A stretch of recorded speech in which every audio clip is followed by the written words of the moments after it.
শঙ্কর দা, হ্যাঁ বলছি যে ওটা কি বলো তো? তুই বল কি? তুমি বলো না। আমি বলবো না, যা বলার তুই বল। ওটা হচ্ছে লাল আগুনের গোলা। বেটা ওইটা হচ্ছে চাঁদ। ধ্যাৎ, চাঁদ না, ওটা লাল আগুন। আরে ওটা চাঁদ, রাতে বলেছে ওটা চাঁদ? আগুনে গোলা দেখা যায়। আমার সঙ্গে তর্ক করছো তুমি। বেশি তর্ক করবি না। তুমি কিন্তু বেশি তর্ক করবে না। তোর মতো মাতাল আমি হইনি তোর বলে মতন মাতাল আমি।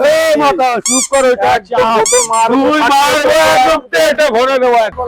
তোর বংশ গুষ্টি মাতাল। তোর গোষ্ঠী মাতাল, তুই মাতাল, তুই মাতাল।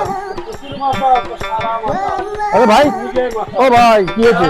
কি হয়েছে ভাই, কি হয়েছে? আরে ভাই দেখ, ওটা কি বলতো? আমি বলছি ওটা আগুনের গোলা, এই বলছে ওটা চাঁদ। আরে ভাই তুই বল ভাই, তুই বল ওটা কি? আগুনে গোলা খাওয়া মাতাল। ও, আমি তো এই পাড়ায় নতুন এসেছি, আমি ঠিক জানি না। হ্যাঁ